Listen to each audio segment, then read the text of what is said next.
ಓಂ ತಸ್ಮಾತ್ ವಿರಾಡ ಜಾಯತ ವಿರಾಜೋ ಅಧಿಪೂರುಷಃ ಸ ಜಾತೋ ಅತ್ಯರಿಚ್ಯತ ಪಶ್ಚಾತ್ ಭೂಮಿಮಥೋ ಪುರಃ ನಾರಾಯಣಾಯ ವಿದ್ಮಹೇ ವಾಸುದೇವಾಯ ಧೀಮಹಿ ತನ್ನೋ ವಿಷ್ಣುಃ ಪ್ರಚೋದಯಾತ್. ಶ್ರೀ ಗುರುಭ್ಯೋ ನಮಃ. ಹರಿ ಓಂ. ಆತ್ಮೀಯ ಪ್ರಿಯ ಪ್ರೇಕ್ಷಕ ಮಿತ್ರರೇ, ನಿಮ್ಮೆಲ್ಲರ ಜೀವನ ಕ್ಷೇಮದಾಯಕ ಲಾಭದಾಯಕವಾಗಿರಲಿ ಅಂತ ನನ್ನ ಆರಾಧ್ಯ ದೇವಿ ಹೊರನಾಡು ಅನ್ನಪೂರ್ಣೇಶ್ವರಿಯ ಪಾದಗಳಿಗೆ ನಮಸ್ಕರಿಸ್ತಾ, ಪ್ರಿಯ ಪ್ರೇಕ್ಷಕ ಮಿತ್ರರೇ, ಸಿಂಹರಾಶಿ ಫೆಬ್ರವರಿ ತಿಂಗಳ ಮಾಸ ಭವಿಷ್ಯವನ್ನ ಈ ವಿಡಿಯೋಲಿ ನಾವು ನೋಡೋಣ. ಮಾಸ ಭವಿಷ್ಯ ಅಂದ ಕೂಡಲೇ ಹಲವಾರು ಬದಲಾವಣೆಗಳನ್ನು ಪ್ರತಿ ತಿಂಗಳು ನಾವು ಕಾಣಬಹುದಾಗಿರುತ್ತೆ. ಹಾಗಿದ್ದಾಗ ನಮ್ಮ ರಾಶಿಗೆ ಬದಲಾವಣೆ ಬೇಕು ಅಂದರೆ ಗ್ರಹಗಳ ಬದಲಾವಣೆ ಆಗಬೇಕಲ್ವಾ? ಆ ನಿಟ್ಟಿನಲ್ಲಿ ನೋಡೋದಾದರೆ 1ನೇ ತಾರೀಕು ಫೆಬ್ರವರಿ ಬುಧ ಮಕರ ರಾಶಿಗೆ ಪ್ರವೇಶವಾಗ್ತಾರೆ. ಅಂದರೆ ಸಿಂಹ ರಾಶಿಯವರಿಗೆ 5ನೇ ಮನೆಯಲ್ಲಿದ್ದಂಥ ಬುಧ 6ನೇ ಮನೆಗೆ ಬರ್ತಾ ಇದ್ದಾರೆ. ಇನ್ನು ಕುಜ ಫೆಬ್ರವರಿ 5ನೇ ತಾರೀಕು ಮಕರ ರಾಶಿಗೆ ಪ್ರವೇಶವಾಗ್ತಿದ್ದಾರೆ, ಉಚ್ಚ ಸ್ಥಾನಕ್ಕೆ ಬರ್ತಾ ಇದ್ದಾರೆ. ಅರ್ಥಾತ್ ಸಿಂಹರಾಶಿಗೆ 6ನೇ ಭಾವಕ್ಕೆ ಕುಜ ಬರ್ತಾ ಇದ್ದಾರೆ. ಆದರೆ ಉಚ್ಚ ಸ್ಥಾನ ಅನ್ನುವಂಥದ್ದನ್ನು ನಾವು ಮರಿಬಾರದು. ಇನ್ನು 11ನೇ ತಾರೀಕು ಫೆಬ್ರವರಿ ಶುಕ್ರ ಮಕರ ರಾಶಿಗೆ ಪ್ರವೇಶವಾಗ್ತಾ ಇದ್ದಾರೆ. ಅದು ಸಿಂಹರಾಶಿಗೆ 6ನೇ ಮನೆ ಆಗುತ್ತೆ. ಸಿಂಹರಾಶಿಗೆ 6ನೇ ಮನೆ ಆದರೂ ಶುಕ್ರನಿಗೆ ಅದು ಮಿತ್ರನ ಮನೆ ಆಗುತ್ತೆ. ಇನ್ನು 13ನೇ ತಾರೀಕು ಫೆಬ್ರವರಿ 13ನೇ ತಾರೀಕು ಸೂರ್ಯ ಕುಂಭರಾಶಿಗೆ ಪ್ರವೇಶವಾಗ್ತಾರೆ. ಅಂದರೆ ನಿಮ್ಮ ರಾಶಿಯಾಧಿಪತಿ ಸಿಂಹರಾಶಿಗೆ ಅಧಿಪತಿಯಾದಂಥ ಸೂರ್ಯ 7ಮ ಭಾವಕ್ಕೆ ಬರ್ತಾರೆ. ಅದೊಂದು ಪ್ಲಸ್ ಪಾಯಿಂಟ್ ಇದೆ, ಅದರ ಬಗ್ಗೆ ಹೇಳ್ತೇನೆ ನಾನು. ಇನ್ನು ಫೆಬ್ರವರಿ 19ನೇ ತಾರೀಕು ಬುಧ ಕುಂಭರಾಶಿಗೆ ಪ್ರವೇಶವಾಗ್ತಾರೆ. ಅದು ಒಂಥರ ಪ್ಲಸ್ ಪಾಯಿಂಟ್ ಆಗುತ್ತೆ ಸಿಂಹರಾಶಿಯವರಿಗೆ, ಅದರ ಬಗ್ಗೆನೂ ತಿಳಿಸ್ತೀನಿ. ಇನ್ನು ಅಮಾವಾಸ್ಯೆ ಅನ್ನುವಂಥದ್ದು ಫೆಬ್ರವರಿ 9ನೇ ತಾರೀಕು ಇರುತ್ತೆ. ಪೌರ್ಣಮಿ ಅನ್ನುವಂಥದ್ದು 24ನೇ ತಾರೀಕು. ವಿಶೇಷವಾದ ಪೌರ್ಣಮಿ ಏನಂದರೆ ಇದು ವ್ಯಾಸ ಪೌರ್ಣಮಿ ಅಂತ ಹೇಳ್ತೀವಿ. ಫೆಬ್ರವರಿ ತಿಂಗಳಲ್ಲಿ ಬರುವಂಥದ್ದು ವ್ಯಾಸ ಪೌರ್ಣಮಿ. 2 ಹಬ್ಬನ ನಾವು ಫೆಬ್ರವರಿ ತಿಂಗಳಲ್ಲಿ ಕಾಣ್ಬೋದು. ನಾಡಿನಾದ್ಯಂತ ಎಲ್ಲರೂ ಆಚರಣೆ ಮಾಡುವಂಥ ಹಬ್ಬ. ಒಂದು ಕುಮಾರ ಷಷ್ಠಿ ಅನ್ನುವಂಥದ್ದು ಫೆಬ್ರವರಿ 15ನೇ ತಾರೀಕು. ಇನ್ನೊಂದು 16ನೇ ತಾರೀಕು ಫೆಬ್ರವರಿ ರಥಸಪ್ತಮಿ, ಸೂರ್ಯ ಜಯಂತಿ ಅಂತ ಕೂಡ ಹೇಳ್ತೀವಿ ನಾವು. ಇದಿಷ್ಟು ರಾಶಿಗಳ ಬದಲಾವಣೆ ವಿಚಾರ. ಆದರೆ ನಮ್ಮಲ್ಲಿ ನಾವು ಒಂದು ಹಂತಕ್ಕೆ ವಿಷಯಗಳನ್ನು ತಿಳ್ಕೊತಾ ಬರಬೇಕು. ಯಾವ ಥರ ವಿಷಯಗಳನ್ನು ತಿಳ್ಕೊಳ್ಬೇಕು? ಉದಾಹರಣೆಗೆ ಹೇಳ್ತೀನಿ ನಾನು. ಸಿಂಹರಾಶಿಗೆ ಗುರುಬಲ ಅನ್ನುವಂಥದ್ದು ಇದೆ. ಇನ್ನೂ 3 ತಿಂಗಳು ಇರುತ್ತೆ.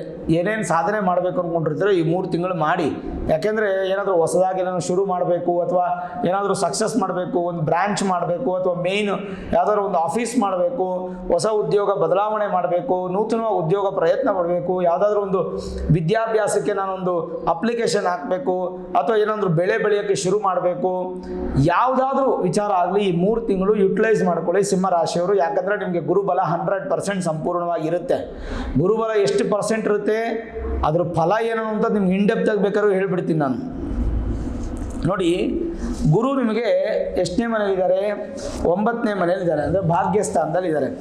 ಗುರು ಭಾಗ್ಯಸ್ಥಾನದಲ್ಲಿದ್ದಾರೆ ಅಂತಂದರೆ ಯಾವ್ಯಾವ ಮನೆ ಅಧಿಪತಿ ಅಂದರೆ ಗುರು ಸಿಂಹರಾಶಿಗೆ ಪಂಚಮಾಧಿಪತಿ, ಅಷ್ಟಮಾಧಿಪತಿ. ಅಷ್ಟಮಾಧಿಪತಿ ಅಂದರೆ ಅದೃಷ್ಟ ಸ್ಥಾನಕ್ಕೂ, ಪಂಚಮ ಸ್ಥಾನ ಅಂದರೆ ಪೂರ್ವ ಪುಣ್ಯ ಸ್ಥಾನ, ಹೈಯರ್ ಎಜುಕೇಷನ್, ಇವೆಲ್ಲದಕ್ಕೂ 5ನೇ ಮನೆ ಆಗುತ್ತೆ. ಪಂಚಮಾಧಿಪತಿ ಹಾಗಾದರೆ ನವಮದಲ್ಲಿದ್ದರೆ ಏನು ಫಲ ಅನ್ನುವಂಥದ್ದು ನಾವು ನೋಡ್ಬೋದು. ಪಂಚಮಾಧಿಪತಿಯು ನವಮದಲ್ಲಿದ್ದಾಗ ಸುತೇಶೆ ಭಾಗ್ಯಗೆ ಪುತ್ರೋ ಭೂಪೋ ವಾ ತತ್ಸಮೋ ಭವೇತ್ ಅಂತ ಹೇಳಿ ಶ್ಲೋಕ ಹೇಳುತ್ತೆ. ಅಂದರೆ ಪಂಚಮಾಧಿಪತಿ ಭಾಗ್ಯದಲ್ಲಿದ್ದಾಗ ಏನು ಫಲ ಅನ್ನುವಂಥದ್ದನ್ನು ತಿಳಿಸುತ್ತೆ. ವಿಖ್ಯಾತನಾಗಿರ್ತಕ್ಕಂಥ ಒಂದು ಹೆಸರು ನಿಮಗೆ ಪ್ರಾಪ್ತಿಯಾಗುತ್ತೆ. ನಿಮ್ಮ ಪ್ರಯತ್ನ ನಿಮಗೆ ಬಲಿಷ್ಠವಾಗುತ್ತೆ. ಒಳ್ಳೆ ಮಕ್ಕಳು ನಿಮಗೆ ಯೋಗಕಾರಕರಾಗ್ತಾರೆ ಅಂತಂದರೆ ಅದರ ಅರ್ಥ ಸಂತಾನ ಅಪೇಕ್ಷಿತ ದಂಪತಿಗಳಿಗೆ ಶುಭ ಫಲ, ರಾಜಕೀಯ ವ್ಯಕ್ತಿಗಳಿಗೆ ಬಹಳಷ್ಟು ಬಲಿಷ್ಠವಾದಂಥ ಫಲ, ಅಧಿಕಾರದ ಯೋಗ ಮತ್ತು ಹೊಸದಾದಂಥ ಅಧಿಕಾರ ಸಿಗುವಂಥದ್ದು ನಿಮಗೆ ಪ್ರಾಪ್ತಿಯಾಗುತ್ತೆ. ಭಾಗ್ಯದಲ್ಲಿರ್ತಕ್ಕಂಥ ಗುರು ವಿಖ್ಯಾತವನ್ನು ಕೊಡ್ತಾರೆ. ಅಂದರೆ ನಿಮ್ಮ ಹೆಸರಿಗೆ ಒಳ್ಳೆ ಮದ್ದತೆಯನ್ನು ಕೊಡ್ತಾರೆ. ನೀವೇನಾದರೂ ಈ ಪ್ರಿಂಟಿಂಗ್ ಪ್ರೆಸ್ಸು ಆಮೇಲೆ ಈ ಸ್ಟ್ಯಾಂಪ್ ಡ್ಯೂಟಿ ಮಾಡುವಂಥ ಕೆಲಸ ಮಾಡುವಂಥದ್ದು, ಆಮೇಲೆ ರಿಲೇಟೆಡ್ ಟು ಪೇಪರ್ ಏನೇನು ಮಾಡ್ತಿರೋ ಎಲ್ಲದರಲ್ಲೂ ಸಕ್ಸಸ್ ಇರುತ್ತೆ. ಶಾಸ್ತ್ರವನ್ನು ಅಧ್ಯಯನ ಮಾಡುವಂಥವ್ರಿಗೆ ಒಳ್ಳೆಯದು. ಪರೋಪಕಾರಿ ಅಂದರೆ ಪರೋಪಕಾರಾರ್ಥಂ ಇದಂ ಶರೀರಂ ಅಂತ ಹೇಳ್ತೀವಿ. ಈ ಶರೀರ ಏನಕ್ಕಪ್ಪ ಅಂದರೆ ಪರರಿಗೆ ಉಪಕಾರ ಮಾಡುವಂಥದ್ದು. ಮೊದಲು ಮನೆಯನ್ನು ಸುಭದ್ರ ಮಾಡಬೇಕು, ಮನೆಯವರು ಆರಾಮಿರಬೇಕು, ಅದಾದಮೇಲೆ ಪರೋಪಕಾರ ಮಾಡಬೇಕು ಅಂತ ಹೇಳ್ತೀವಿ. ದಾನ ಧರ್ಮ ನಿರತರು ಅಂದರೆ ಹೆಚ್ಚು ದಾನ ಧರ್ಮವನ್ನು ಮಾಡ್ತೀರಾ. ನನಗೇ ಇಲ್ಲಲ್ಲ ಗುರುಗಳೇ, ನಾನು ಏನು ದಾನ ಧರ್ಮ ಮಾಡಲಿ ಅಂತಂದರೆ, ನಿಮ್ಮ ಹೊಟ್ಟೆ ತುಂಬಿದ ಮೇಲೆ ಉಳಿದಂಥ ಅನ್ನವನ್ನು ದಾನ ಮಾಡಿ, ನೀವು ಹೊಟ್ಟೆ ಎಸ್ಕೊಂಡು ದಾನ ಮಾಡಿ ಅಂತ ಹೇಳ್ತಾ ಇಲ್ಲ. ಗುರುದೇವತಾ ಭಕ್ತರು ಅಂದರೆ ಗುರುಗಳ ಆಚರಣೆ, ಗುರುಗಳಿಗೆ ನಮಸ್ಕಾರ ಮಾಡುವಂಥದ್ದು. ಚಾರಿತ್ರ್ಯ ಅಂದರೆ ನೀವು ಸಚ್ಚಾರಿತ್ರ್ಯ ಅಂದರೆ ಒಳ್ಳೆ ಚರಿತ್ರೆಯನ್ನು ಹೊಂದುವಂಥ ವ್ಯಕ್ತಿಗಳಾಗ್ತೀರಾ. ಸಮಾಜದಲ್ಲಿ ಉಪಯುಕ್ತವಾದ ಕೆಲಸಗಳನ್ನು ಮಾಡಿ ಒಳ್ಳೆ ಹೆಸರನ್ನು ಪಡಿತೀರಾ. ಶುಭರಾದ ಮೇಲೆ ಏಳದೇ ಫಲಗಳೊಂದಿಗೆ ನಿಮಗೆ ಅಭಿವೃದ್ಧಿ ಅನ್ನುವಂಥದ್ದು ಕಾಣುತ್ತೆ. ವಿದೇಶದಲ್ಲಿ ವಿಖ್ಯಾತಿ ಅನ್ನುವಂಥದ್ದು ದೊರೆಯುತ್ತದೆ. ಮತ್ತು ಸಂತಾನಕ್ಕೆ ಯಾವುದೇ ಥರ ಸಮಸ್ಯೆಯಲ್ಲಿ ಉತ್ತಮ ಸಂತಾನ ಆಗುತ್ತೆ. ಪಿತೃವಂಶಕ್ಕೆ ತೃಪ್ತಿಯನ್ನು ಕೊಡುವಂಥವ್ರು. ಆಮೇಲೆ ಭಾಗ್ಯಗಳು ವೃದ್ಧಿಯಾಗುವಂಥದ್ದು. ಜಿಪುಣತನ ದೂರ ಹೋಗಿ ಧಾರಾಳತನ ಬರುತ್ತೆ. ಪಾಪಕೃತ್ಯಗಳಿಂದ ದೂರವಾಗಿ ಪುಣ್ಯ ಕೆಲಸಗಳನ್ನು ನೀವು ಮಾಡ್ತೀರಾ. ಮತ್ತು ಸುಕೃತ ಅನ್ನುವಂಥದ್ದು ನಿಮಗೆ ಪ್ರಾಪ್ತಿಯಾಗಿ ತಪಸ್ಸಿನ ಫಲ ಅನ್ನುವಂಥದ್ದು ನಿಮಗೆ ಸಿಗುತ್ತೆ. ಗುರುಗಳ ಆಶೀರ್ವಾದ ಸಂಪೂರ್ಣವಾಗಿ ನಿಮಗಿರೋದ್ರಿಂದ ಯಾವುದೇ ತೊಂದರೆಗಳು ಉತ್ಪತ್ತಿ ಆಗುವುದಿಲ್ಲ. ಇದು ಕುಂಡಲಿನಿ ಸಮೀಕ್ಷೆ ಗ್ರಂಥದಲ್ಲಿ ಭಾಳ ಸ್ಪಷ್ಟವಾಗಿ ಹೇಳುವಂಥದ್ದು. ಅಲ್ಲಿಗಾಯ್ತಲ್ಲ, ಒಂದು ಹಂತಕ್ಕೆ ನೀವು ಗುರುವಿನ ಫಲ ತಿಳ್ಕೊಂಡ್ರಿ. ಪಂಚಮಾಧಿಪತಿ ಹಾಗೂ ಅಷ್ಟಮಾಧಿಪತಿ ಆಗಿರ್ತಕ್ಕಂಥ ಗುರು ಭಾಗ್ಯದಲ್ಲಿದ್ದಾಗ ಸಿಂಹರಾಶಿಯ ಭಾಗ್ಯ ಫಲಗಳೇ. ಮೇಲಾಗಿ ರಾಶಿ ಮೇಲೆ ಗುರುವಿನ ದೃಷ್ಟಿ ಇರೋದ್ರಿಂದ ಗುರುಬಲ ಇರುತ್ತೆ. ಫೆಬ್ರವರಿ, ಮಾರ್ಚ್, ಏಪ್ರಿಲ್ 3 ತಿಂಗಳು ತುಂಬ ಉತ್ತಮ ಸ್ಥಾನ. ಉಪಯೋಗಿಸ್ಕೊಳ್ಳಿ ದಯವಿಟ್ಟು. ಈ ಚಾನ್ಸನ್ನು ಮಿಸ್ ಮಾಡ್ಕೋಬೇಡಿ. ಮತ್ತೆ ನಿಮಗೆ 1 ವರ್ಷ ಕಾಯಬೇಕು ಅಂದರೆ ಗುರುವಿನ ಆಶೀರ್ವಾದಕ್ಕೆ. ಮತ್ತೆ ಗುರುಬಲ ಅನ್ನೋದಿರಲ್ಲ, ಗುರುವಿನ ಆಶೀರ್ವಾದಕ್ಕೆ ಕಾಯಬೇಕಷ್ಟೇ. ಅದಕ್ಕೋಸ್ಕರ ಈ 3 ತಿಂಗಳನ್ನ ನೀವು ಯುಟಿಲೈಸ್ ಮಾಡ್ಕೊಳ್ಳೋದು ಭಾಳ ಒಳ್ಳೆಯದು. ಇನ್ನೂ ಕೆಲವೊಂದಿಷ್ಟು ವಿಚಾರಗಳು ಹೇಳ್ಬೋದು. ಈ ತಿಂಗಳ ಪ್ರಾರಂಭದಲ್ಲೇ ತುಂಬ ಒಂದು ಒಳ್ಳೆ ಹುಮ್ಮಸ್ಸು ನಿಮ್ಮಲ್ಲಿ ಪ್ರಾಪ್ತಿಯಾಗುತ್ತೆ. ಉದ್ಯೋಗದಲ್ಲಿ ಸ್ಥಾನ ಅದೆಲ್ಲ ಬದಲಾವಣೆಗಳಾಗುವಂಥದ್ದು, ನಿಮ್ಮ ಮಾತಿಗೆ ಗೌರವ ಹೆಚ್ಚಾಗುವಂಥದ್ದು. ಮತ್ತು 8ನೇ ಮನೆ ಅಧಿಪತಿ ಆಗಿರ್ತಕ್ಕಂಥ ಗುರು ಭಾಗ್ಯದಲ್ಲಿದ್ದಾಗ ಒಳ್ಳೆಯ ಒಂದು ಆಫರ್ಸ್ ನಿಮ್ಮ ಕೈಗೆ ಬಂದು ಸೇರುತ್ತೆ. IT-BT ಸಾಫ್ಟ್ವೇರ್ ಉದ್ಯೋಗಿಗಳಿಗೆ ಒಳ್ಳೆಯದು. ರೈತರಿಗೆ ಮತ್ತು ಹಣ್ಣು ತರಕಾರಿ ವ್ಯಾಪಾರ ಮಾಡುವಂಥವ್ರಿಗೆ, ಸಣ್ಣ ಸಣ್ಣ ಹೋಟೆಲ್ ವ್ಯಾಪಾರಿಗಳು, ಮತ್ತು ಈ ಇಂಡಸ್ಟ್ರೀಸ್ ಕೆಲಸ ಮಾಡುವಂಥವರು, ಇಂಡಸ್ಟ್ರಿ ಸ್ಥಾಪನೆ ಮಾಡಿರ್ತಕ್ಕಂಥವ್ರು, ಶೇರ್ ವ್ಯವಹಾರದಲ್ಲಿ ಇದರೆಲ್ಲ ಭಾಳ ಉತ್ತಮವಾಗಿರುತ್ತೆ. ಮತ್ತು ಬಾಹ್ಯ ಪ್ರಪಂಚದ ಜೊತೆ ನಿಮ್ಮ ಸಂಪರ್ಕ ಚೆನ್ನಾಗಿರುತ್ತೆ.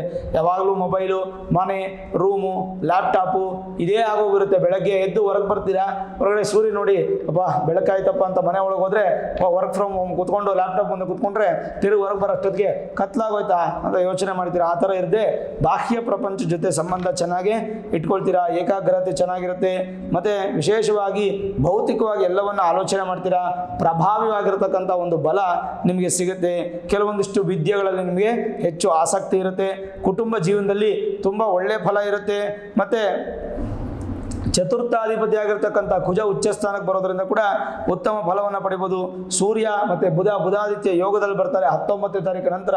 ಅದು ಕೂಡ ನಿಮಗೆ ಗುರು ದೃಷ್ಟಿ ಜೊತೆಗೆ ಸೂರ್ಯನ ದೃಷ್ಟಿ, ಬುಧನ ದೃಷ್ಟಿ, ಶನಿ ದೃಷ್ಟಿನೂ ಸಿಂಹರಾಶಿ ಮೇಲೆ ಬರೋದ್ರಿಂದ ಉತ್ತಮ ಫಲ ಅನ್ನುವಂಥದ್ದು ಇರುತ್ತೆ. ಸ್ವಲ್ಪ ಮಾಮೂಲಿಯಾಗಿರೋದಕ್ಕಿಂತ ಒಂದು ಸ್ವಲ್ಪ ವಿಶೇಷವಾಗಿ ಒಂದು ಸ್ವಲ್ಪ ಅಭಿವೃದ್ಧಿ ಕಾಣೋ ರೀತಿಯಾಗಿ ನಿಮಗೆ ಪ್ರಾಪ್ತಿಯಾಗತ್ತೆ ಅಂತ ಹೇಳ್ಬೋದು. ಇದ್ರ ಜೊತೆಗೆ ಇನ್ನೊಂದು ವಿಷಯ ಹೇಳ್ಬೇಕು ನಿಮಗೆ. ಏನಂತಂದರೆ ಗುರುವಿನ ಫಲ ಹೇಳಿದೆ, ಶನಿನ ಫಲ ಹೇಳೋದಾದರೆ 6ಕ್ಕೂ 7ಕ್ಕೂ ಅಧಿಪತಿಯಾದಂತಹ ಶನಿ ನೇರ ದೃಷ್ಟಿ ನಿಮ್ಮ ರಾಶಿ ಮೇಲೆ, ಅಂದರೆ ಕಂಟಕ ಶನಿ ಅಂತ ಹೇಳ್ತೀವಿ. ಕಂಟಕ ಶನಿ ಇದ್ದು ಕೂಡಲೇ ನೀವೇನು ಭಯಪಡೋ ಅವಶ್ಯಕತೆ ಇಲ್ಲ. ಸಿಂಹರಾಶಿಯವರು ನಿಮ್ಮ ಮೂಲ ಜಾತಕ ಇದೆಯಲ್ಲ ಅದರಲ್ಲಿ ಶನಿ ಪ್ರಭಾವ ಅನ್ನುವಂಥದ್ದು ನಿಮ್ಮ ಮೇಲೆ ಇಲ್ಲ ಅಂತಂದರೆ ಸಾಕು. ಶನಿಯಿಂದ ನಿಮಗೆ ಒಳ್ಳೆ ಅಭಿವೃದ್ಧಿ ಅಂತ ಕಾಣುತ್ತೆ. ಶನಿಯಿಂದ ಯಾವುದು ಕೆಟ್ಟದೇ ಆಗಲ್ಲ, ಒಳ್ಳೆಯ ಫಲವೇ ನೀವು ಅಪೇಕ್ಷೆ ಪಡ್ಬೋದು. ಹಾಗಾಗಿ ಋಣರೋಗ ಶತ್ರುಸ್ಥಾನಕ್ಕೂ ವಿವಾಹ ಸ್ಥಾನಕ್ಕೂ ಅಧಿಪತಿ ಆಗಿರ್ತಕ್ಕಂಥ ಶನಿ ಅವನ ದೃಷ್ಟಿ ನಿಮ್ಮ ಮೇಲೆ ಇರೋದ್ರಿಂದ ಏನೂ ಭಯಪಡೋ ಅವಶ್ಯಕತೆ ಇಲ್ಲ, ಧೈರ್ಯವಾಗೇ ಇರಬಹುದು ನೀವು. ಇನ್ನು ರಾಶಿಯಿಂದ ಭಾಗ್ಯಾಧಿಪತಿ ಹಾಗೂ ಸುಖಾಧಿಪತಿ ಆಗಿರ್ತಕ್ಕಂಥ ಕುಜ 5ನೇ ತಾರೀಕಿನವರೆಗೂ ಪೂರ್ವ ಪುಣ್ಯ ಸ್ಥಾನದಲ್ಲಿದ್ದು 6ನೇ ತಾರೀಕಿನಿಂದ ಅಂದರೆ 5ನೇ ತಾರೀಕು ರಾತ್ರಿಯಿಂದ ನಿಮಗೆ 6ನೇ ಮನೆಗೆ ಬರ್ತಾರೆ, ಉಚ್ಚ ಸ್ಥಾನಕ್ಕೆ ಬರ್ತಾರೆ. ಸುಖಾಧಿಪತಿ ಉಚ್ಚ ಸ್ಥಾನದಲ್ಲಿ, ಭಾಗ್ಯಾಧಿಪತಿ ಉಚ್ಚ ಸ್ಥಾನದಲ್ಲಿ. ಹಾಗಾಗಿ ಸಿಂಹರಾಶಿಯವರು ಫೆಬ್ರವರಿ ತಿಂಗಳಲ್ಲಿ ನಿಶ್ಚಯವಾಗಿ ಸುಖವನ್ನು ಪಡೆಯೋದು ಗ್ಯಾರಂಟಿ. ನಿಮ್ಗೆ ಏನೇನು ಕೆಲಸಗಳು ಆಗದೇ ಇದ್ದರೆ ಅದೆಲ್ಲ ಕೆಲಸಗಳು ಆಗ್ತಾ ಹೋಗುತ್ತೆ. ಒಂದು ವ್ಯಾಲ್ಯೂಸು ಮರ್ಯಾದೆನೂ ಸಿಗುತ್ತೆ. ಮೇಲಾಗಿ ನೋಡಿ, ರಾಶಿಯಿಂದ ರಾಶಿಯಿಂದ ನಿಮಗೆ 10ನೇ ಮನೆ ಅಧಿಪತಿ ಹಾಗೂ 3ನೇ ಮನೆ ಅಧಿಪತಿ ಧೈರ್ಯ ಸ್ಥೈರ್ಯ ಶೌರ್ಯಕ್ಕೂ ಹಾಗೂ ದಶಮ ವೃತ್ತಿ ಸ್ಥಾನಕ್ಕೂ ಅಧಿಪತಿ ಅಂತ ಶುಕ್ರನೂ ಕೂಡ ನಿಮಗೆ 11ನೇ ತಾರೀಕಿನಿಂದ ತುಂಬ ಚೆನ್ನಾಗಿರ್ತಾರೆ. ಮಿತ್ರನ ಮನೆಗೆ ಬರ್ತಾರೆ, ಅದು ಕೂಡ ತುಂಬ ಪಾಸಿಟಿವ್. ಒಳ್ಳೆ ಧೈರ್ಯ ಬರುತ್ತೆ, ಉದ್ಯೋಗದಲ್ಲಿ ಪ್ರಗತಿ, ಅಭಿವೃದ್ಧಿ, ಪ್ರಮೋಷನ್ ಇತ್ಯಾದಿಗಳು ಅಭಿವೃದ್ಧಿಯಾಗಿ ಸಂತೋಷವಾಗಿರತಕ್ಕಂಥ ಸಂದರ್ಭ ಅನ್ನುವಂಥದ್ದು ಪ್ರಾಪ್ತಿಯಾಗುತ್ತೆ. ಅದಾದಮೇಲೆ ರಾಶಿಯಿಂದ ಲಾಭಾಧಿಪತಿ ಹಾಗೂ ಧನಾಧಿಪತಿ ಆಗಿರ್ತಕ್ಕಂಥ ಬುಧ ಫೆಬ್ರವರಿ 1ನೇ ತಾರೀಕೆ ಮಿತ್ರನ ಮನೆಗೆ ಬರ್ತಾರೆ. ಫೆಬ್ರವರಿ 19ರವರೆಗೂ ಸಾಧಾರಣವಾಗಿರ್ತಾರೆ. ಫೆಬ್ರವರಿ 19ರಿಂದ ಬುಧಾದಿತ್ಯ ಯೋಗ ಪ್ರಾಪ್ತಿಯಾಗುತ್ತೆ. ಜೊತೆಗೆ ಬುಧನ ದೃಷ್ಟಿ ನಿಮ್ಮ ರಾಶಿ ಮೇಲೆ ಬೀಳುತ್ತೆ. ಅದರಿಂದ ವಿದ್ಯಾರ್ಥಿಗಳಿಗೆ ವಿದ್ಯಾಭ್ಯಾಸದಲ್ಲಿ ಅನುಕೂಲ, ವ್ಯಾಪಾರಿಗಳಿಗೆ ಉತ್ತಮವಾದ ಜೀವನ ಮತ್ತು ಆರೋಗ್ಯದಲ್ಲಿ ಕೂಡ ಅಭಿವೃದ್ಧಿಯನ್ನು ಕಾಣುವಂಥದ್ದು ಇವೆಲ್ಲವನ್ನು ನಾವು ನೋಡ್ತಾ ಇರ್ಬೋದು.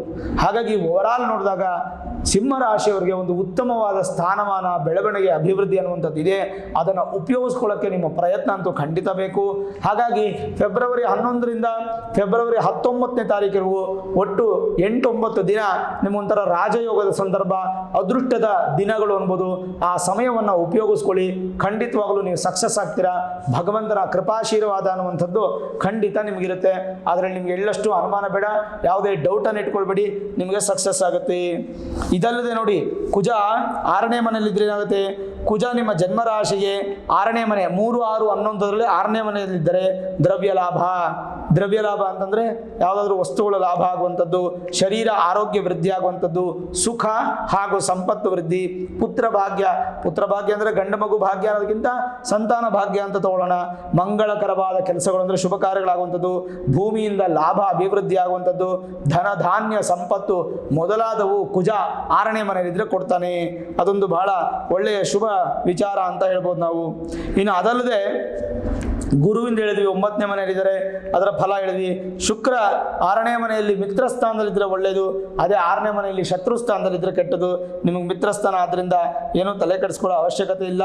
ಇನ್ನು ವಿಶೇಷವಾದಂಥ ವಿಚಾರ ಏನಪ್ಪ ಅಂತಂದರೆ ಕೇತುವಿನ ಒಂದು ವಿಚಾರ. ಕೇತು ನಿಮ್ಮ ಜನ್ಮರಾಶಿಗೆ ದ್ವಿತೀಯದಲ್ಲಿದ್ದಾರೆ. ತೃತೀಯದಲ್ಲಿದ್ದಾಗ ಚೆನ್ನಾಗಿತ್ತು, ದ್ವಿತೀಯಕ್ಕೆ ಬಂದಾಗ ಸಾಧಾರಣವಾಗಿರ್ತಕ್ಕಂಥ ಫಲವನ್ನು ನೀವು ನಿರೀಕ್ಷೆ ಪಡ್ಬೋದು. ಇನ್ನು ಓವರಾಲ್ ಜನರಲೈಸ್ ಆಗಿ ಹೇಳೋದಾದ್ರೆ, ಹಾಗಾದರೆ ಈ ತಿಂಗಳು ಫೆಬ್ರವರಿ ತಿಂಗಳು ಸಿಂಹರಾಶಿಯವರಿಗೆ ಕೆಟ್ಟದ್ದೇ ಇಲ್ವಾ ಅಂತಂದರೆ ಖಂಡಿತ ಕೆಟ್ಟದಿದೆ.